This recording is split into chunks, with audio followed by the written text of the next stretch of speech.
Welcome to my world history notes where I read from the book that I wrote to teach homeschoolers world history.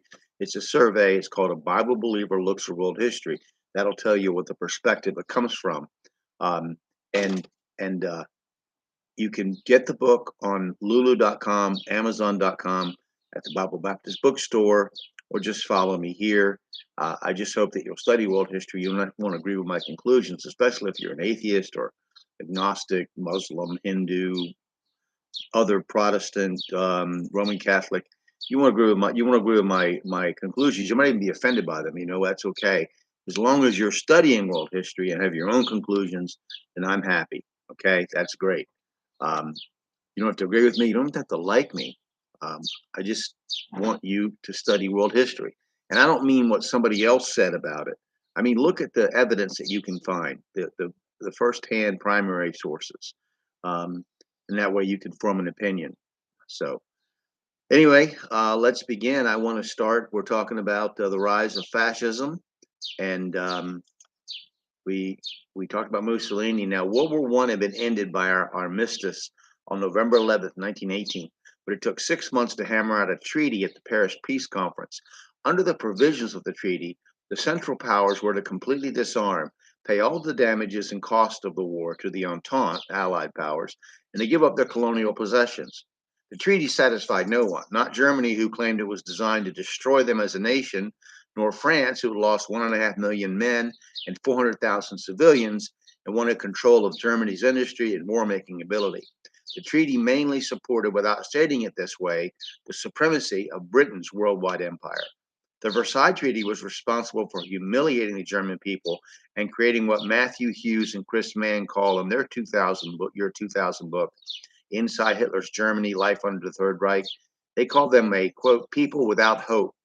The, quote, unfairness of the Versailles Treaty is hard to accept completely due to the one-sided treaties that Germany imposed on defeated Romania and Russia at Bucharest and Brest-Litovsk in 1918, and their plans for European domination if successful in, quote, the Great War, as World War I was called. However, in the eyes of many in Germany, the Versailles Treaty was an attempt to crush and eliminate the German nation. Germany as a nation or collection of German-speaking states united as one modern nation state was only just accomplished during the Franco-Prussian War of 1871. Japan as well can only trace its emergence from its own medieval period into a modern nation state as a result of the Meiji Restoration, also known as the Revolution, between 1862 and 1869.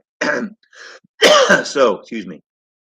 So, as many modern nation states, rather than the primary possessions of a local king or potentate, Japan and Germany were recent creations. This may account for the turn quickly to an almost Assyrian type of Assyrian, like from the Bible, of fascism and near worship of the state as an entity representing the military might and even the soul of a race of people. There were others in the world rather than Germans who agreed with this concept. John Maynard Keynes, the famous British economist, wrote Economic Consequences of the Peace, published in 1919. Many in Germany even denied that Germany had actually been defeated in 1918, as Germany proper had never been occupied by foreign troops. In Herbert Hoover's biography, talking about his time during World War I, he said that supposedly he, Keynes, and General Smuts had wound up taking a walk in the morning, early morning in Paris after the treaty, and they felt it was going to be a disaster for the world. But anyway, the many in Germany denied Germany had been defeated in 1918, as Germany had never been occupied by foreign troops. The German army had simply withdrawn in good order from France and Belgium.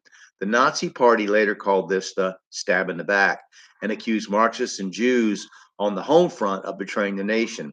Many frontline German troops could not face defeat, particularly Corporal Adolf Hitler. The frontline troops didn't feel beaten. A veteran named Herbert Richter wrote that they felt angry because they'd not come to the end of their strength, as he put it. The Kaiser, or German emperor, abdicated his throne and moved to the Netherlands, and the Weimar Republic was set up. Allied forces then moved into Germany and set up permanent occupation zones in the Rhineland. There had been an abortive left-wing revolt called the Spartacus Revolt in Berlin in 1919, so the government met in Weimar. German POWs had not been returned, and the British naval blockade continued still, starving the German population to try to force them to agree to the Versailles settlement. So we'll pick it up with the Weimar Republic next, and talk about Germany and France and things going on that really set the stage for the next war. And I hope that you'll study world history, study these events, think about them, read them, and I look forward to any comments you have. Thank you.